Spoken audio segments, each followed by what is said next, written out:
കല്യാണം കഴിഞ്ഞ എന്ത് ചെയ്യടാ? സദ്യ ഉണ്ണും. അത് കഴിഞ്ഞിട്ട് പായസം കുടിക്കും. അത് കഴിഞ്ഞിട്ട് ഇല എടുത്ത് കളയും. അത് കഴിഞ്ഞ് രാത്രിയില്ലേ? രാത്രിയില്ല. വാതിലൊക്കെ കുറ്റിയിട്ടിട്ട് കിടന്നുറങ്ങും. കളഞ്ഞു. കിഷൻകുട്ടി വെച്ചത് പറ്റതല്ലേ?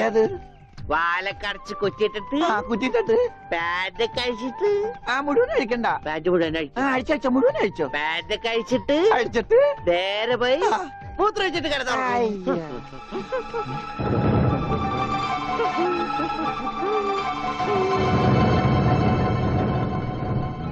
ഹായ് ഗോപി.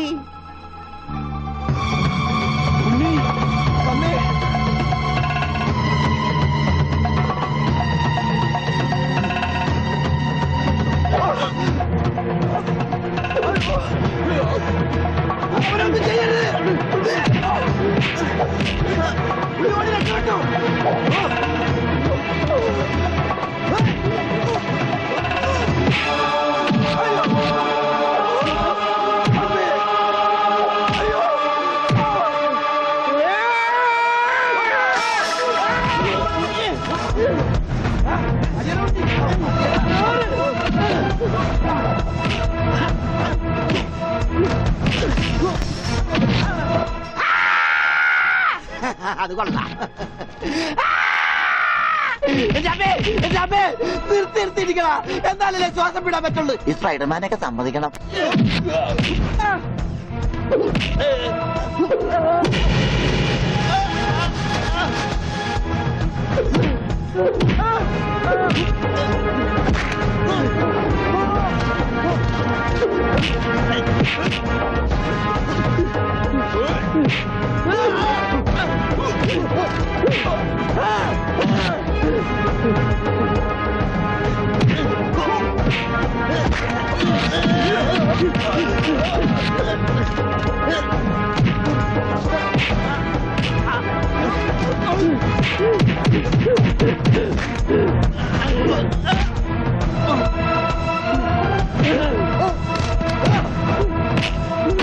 അവനൊന്നും ചെയ്യരുത്.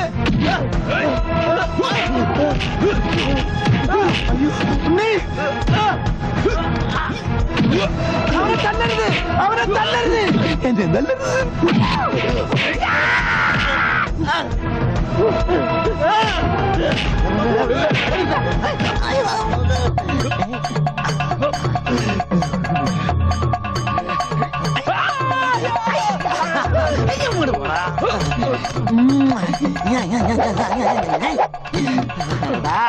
ആനയെ സൂചി കൊണ്ട് ഒതുക്കിയവനാണ് തയ്യക്കാരൻ. പിന്നെയാണ് നീയൊക്കെ.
ഈശ്വരൻ നമ്മളെ കൈവിടില്ല.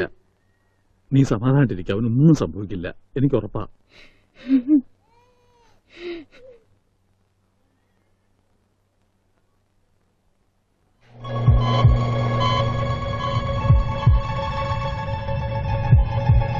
There is no intracranial hematoma, no space occupying lesion. ഡോക്ടറെ, ഉണ്ണി. Don't worry, പേടിക്കാനൊന്നുമില്ല. He'll be all right. ഉടനെ റൂമിലേക്ക് കൊണ്ടുവരും. അപ്പൊ കയറി കണ്ടോളൂ. ഈശ്വരൻ കാത്തു.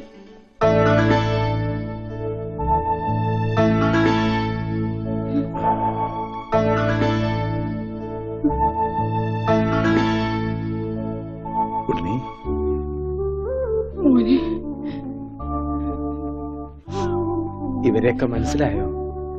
അച്ഛൻ, അമ്മ, ദേ അമ്മു.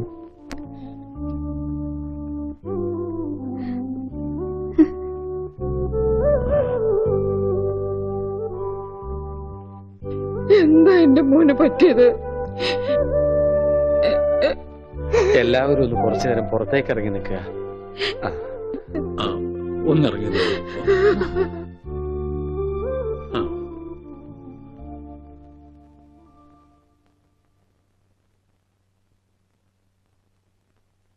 എന്താ നിനക്ക് ആരെയും തിരിച്ചറിയാൻ കഴിയുന്നില്ലേ?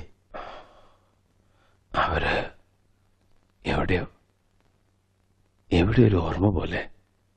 പക്ഷേ അവരൊന്നും എന്റെ ആരുമല്ല. ഉണ്ണി, നീ എന്തായി പറയുന്നത്? ഉണ്ണിയോ? എന്റെ പേര് ഉണ്ണിന്നല്ല, വിഷ്ണു. എന്റെ വീട് ബാംഗ്ലൂരാ. എന്തിനാ ഇങ്ങനെ വിഷമിക്കണേ? അവന് നല്ല മാറ്റമുണ്ട്, കണ്ടില്ലേ? എന്നാലും അവൻ നമ്മളോടൊന്നും മിണ്ടിയില്ലല്ലോ. ശരിയായിക്കോളും. എന്തോ നല്ലൊരു ലക്ഷണം കാണുന്നു. ഇതൊന്നും നേരത്തെ ഉണ്ടായിരുന്നല്ല. ആരോ മനഃപൂർവ്വം ചെയ്തതാ, നിങ്ങളെയൊക്കെ കബളിപ്പിക്കാൻ. എന്റെ കർത്താവേ, ഇതൊക്കെ ഞാൻ അവരെ എങ്ങനെ പറഞ്ഞു മനസ്സിലാക്കും? ഇതറിഞ്ഞ അമാഷി ചങ്കുപൊട്ടി ചത്തുപോകും. നിനക്ക് വേണ്ടി സ്വന്തം ജീവിതം നൽകിയ ഒരു പെൺകുട്ടിയുണ്ട്. ഇതൊക്കെ അറിഞ്ഞ ആത്മഹത്യ കുട്ടി.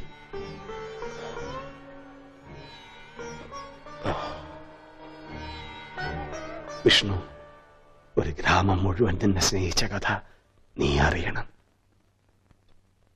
ഇലയുടെ വലിപ്പം ഒരല്പം കുറഞ്ഞോ കുഞ്ഞൊരിച്ചേട്ടാ? 4 കൂടെ വലിച്ചു കയറ്റ്. അപ്പൊ ഇലയുടെ നീളെ കൂടുവന്റെ പാപ്പാനെ. സത്യം. അല്ല, ഞാനൊന്ന് ചോദിക്കട്ടെ, എന്താണ് ഈ സദ്യയുടെ ആവശ്യകത? ഇതൊരു പാഴ്സലമല്ലേ? എടാ ഓമനക്കുട്ട, നീ സാമ്പിൾ മെടുക്കുന്നത് കേട്ടിട്ടുണ്ടോ? അതുപോലെ വരാനിരിക്കുന്ന കല്യാണത്തിന്റെ സാമ്പിൾ സദ്യയാണിത്. എന്നാ കല്യാണത്തിന് സാമ്പിൾ അങ്ങനെ നടത്തിക്കോ. ഒരു നല്ല ദിവസമായിട്ട് ഇങ്ങനെ ഇടം തിരിഞ്ഞു നിൽക്കാതെ വന്നിരുന്നു. എനിക്ക് വേണ്ട. വേണ്ട, അതൊക്കെ ആദ്യം അടുക്കളന്ന് വഴിയും കഴിഞ്ഞു. സദ്യ ഇത് മേടിച്ചു വിളമ്പടാ. മറ്റേ ഭാസ്കരന് കുറച്ച് നാരങ്ങച്ചാർ കൊടുക്കൂ. പേപ്പിടിച്ച് അവിടെ ദുഷ്ടൻ. ലക്ഷ്യ പുളിശ്ശേരി ആയാലോ?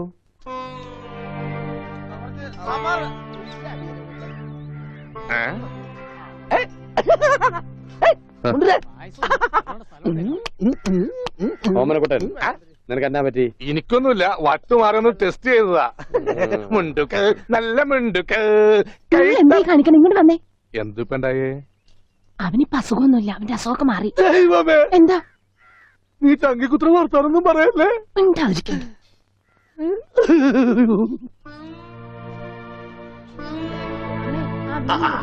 ഇവിടെ ഇരിക്കുകയാണോ? അവിടത്തെ ഊണ് തുടങ്ങി. എന്താ മോനെ വല്ലാതെ? എന്താ ഒന്നുമില്ല. യാഥാർത്ഥ്യത്തിലേക്ക് ഇറങ്ങി വരുമ്പോ ചിലർക്ക് ഇങ്ങനെയൊക്കെ ഉണ്ടാവും. അതൊന്നും കാര്യമാക്കട്ടെ. ഞാനങ്ങ് പേടിച്ചു. ഇനി പേടിക്കാനൊന്നും ഇല്ല മാഷെ. മുഹൂർത്തം കുറിച്ച് കിട്ടി. ഇടവം 10 രാവിലെ 9:30ക്കും 10 ഇടയ്ക്ക്. ഓ ഈശ്വര, ഇനിയെല്ലാം മംഗളായിട്ട് നടന്നാ മതി. ജാതകം കണ്ടപ്പോ തന്നെ ജ്യോത്സ്യര് പറഞ്ഞു ശ്രീരാമന്റെ നക്ഷത്രമാണ്. അതെ, വനവാസം കഴിഞ്ഞു. ഇനിയിപ്പോ സീത ഇങ്ങോട്ട് കിട്ടിയാ മതി. നടന്ന് ക്ഷീണിച്ചതല്ലേ, കൈയോടെ ഊണ് കഴിച്ചാട്ടെ. മോനെ വന്നേ. അച്ഛോ,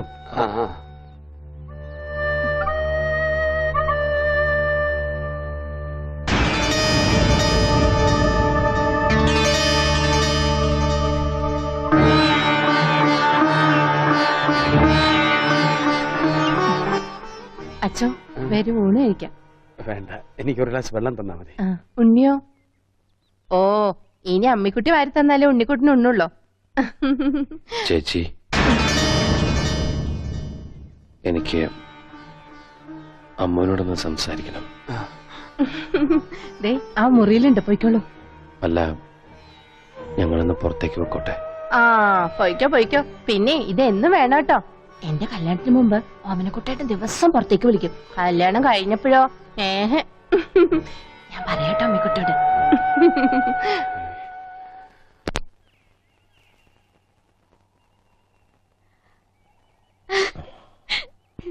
ഇപ്പൊ ഓടാൻ തോന്നുന്നുണ്ടോ?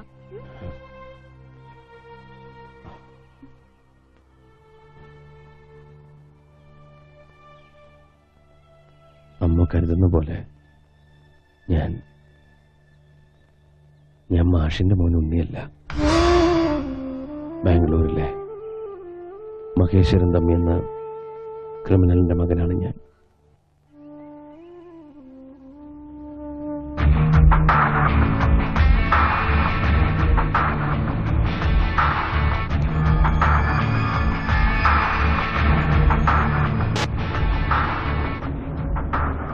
ബാംഗ്ലൂർ നഗരത്തിൽ നിന്നും പേടി സ്വപ്നമായിരുന്നു എൻ്റെ അച്ഛൻ.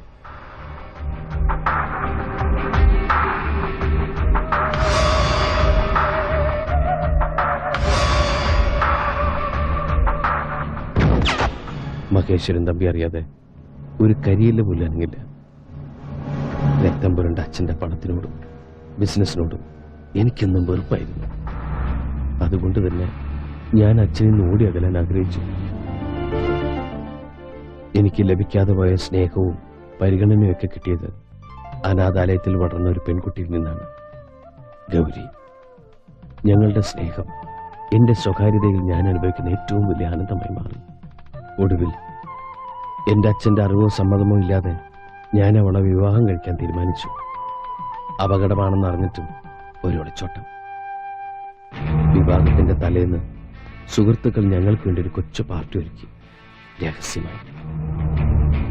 പക്ഷെ ഒന്നും ക്ഷമിച്ചു തരാൻ അച്ഛൻ ഒരുക്കമായിരുന്നില്ല. പിന്തുടരുന്ന അപകടം മനസ്സിലാക്കാതെ ഞങ്ങൾ ആഘോഷിക്കുകയായിരുന്നു.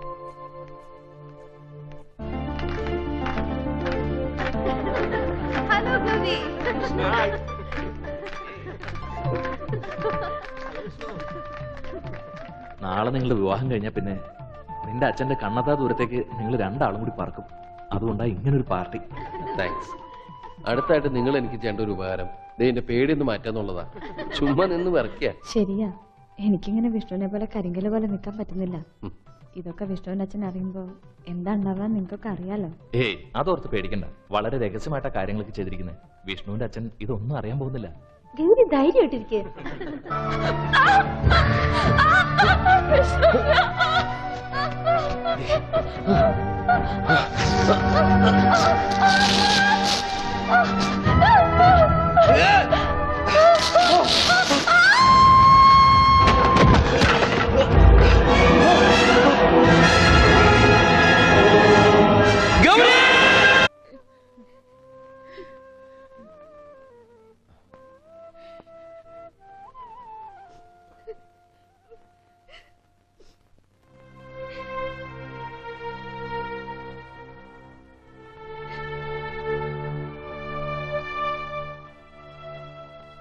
എന്തിനാ ആ പാവത്തിന് വെറുതെ ഓരോ ആഗ്രഹങ്ങൾ കൊടുക്കണത്?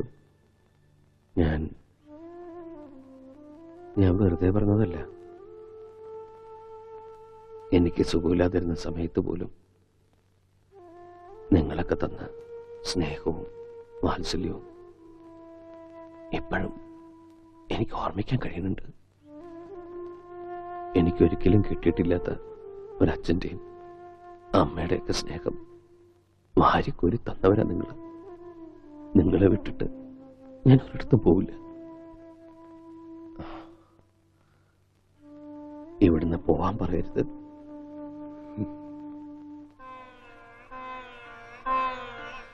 മോനി പറഞ്ഞതൊക്കെ ഞാൻ കേൾക്കാൻ കൊതിക്കുന്ന വാക്കുകളാ. പക്ഷേ മോൻ പോയേ പറ്റൂ. മകനെ നഷ്ടപ്പെടുമ്പോഴുള്ള വേദന എന്താണെന്ന് നല്ലോണം അറിഞ്ഞവനാ ഞാൻ.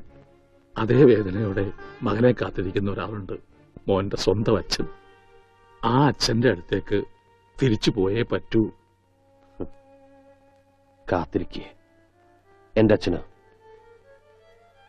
ഒരു ദിവസം പോലും എനിക്ക് വേണ്ടി കാത്തിരിക്കില്ല മനുഷ്യൻ. ഒരു നിമിഷം പോലും എന്നെ ഓർത്ത് ദുഃഖിക്കില്ല അയാള്. എന്റെ ജീവിതം തകർത്തവനാ ആ മനുഷ്യൻ. അയാളുടെ അടുത്തേക്ക് ഞാൻ പോകില്ല. ഞാൻ എവിടെ ഉള്ളതെന്ന് അയാൾ ഒരിക്കലും അറിയാൻ വേണ്ട.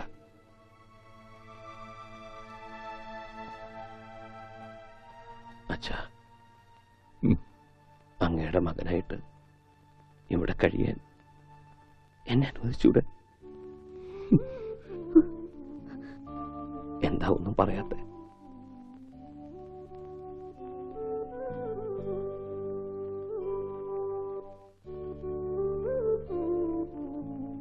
അച്ചോ, ഭാസ്കരേട്ടാ, ഒരുപാട് ദ്രോഹിച്ചിട്ടും നിങ്ങളൊക്കെ എന്നെ സ്നേഹിച്ചില്ലേ? ഒരു വാക്ക് പറഞ്ഞൂടെ? എന്നെ പറഞ്ഞുവിടണ്ടെന്ന്.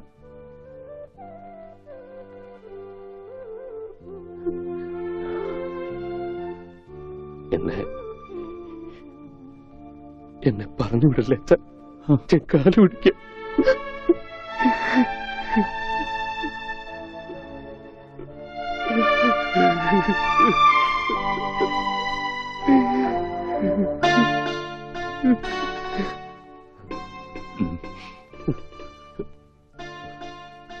നീ എന്റെ മോൻ തന്നെയാ.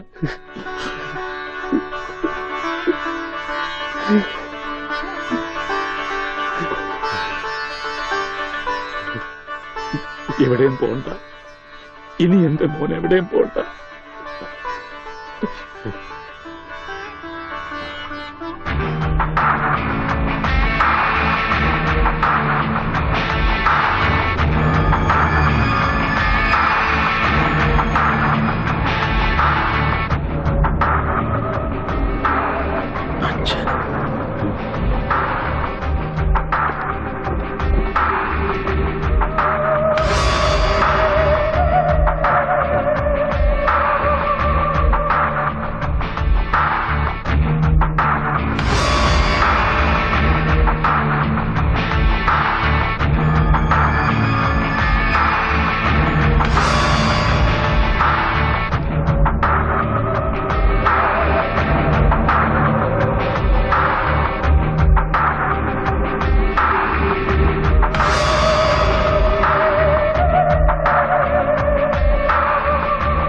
വിഷ്ണു, വേണ്ട. ഞാൻ നിങ്ങളുടെ മകൻ വിഷ്ണു അല്ല. ഇനി അങ്ങനെ വിളിക്കണ്ട. ഞാൻ ഈ നിൽക്കുന്ന മാഷ്ടവൻ ഉണ്ണിയാ. ഒരു തെറ്റും ചെയ്യാത്ത ഒരു പാവം പെൺകുട്ടിയെ നിങ്ങൾ കൊന്നില്ലേ? അന്ന് മരിച്ചത് സ്വന്തം മകനാന്ന് കരുതിയാ മതി. ഇതെന്റെ 2ാം ജന്മമാണ്. ഈ ജന്മം എനിക്ക് തന്നത് ഈ മാഷും ഈ നാട്ടുകാരും ആ നിൽക്കുന്ന പെൺകുട്ടിയാണ്. ഇവരൊന്നും വിട്ടിട്ട് എനിക്ക് വരാൻ പറ്റില്ല. ഞാൻ വരില്ല.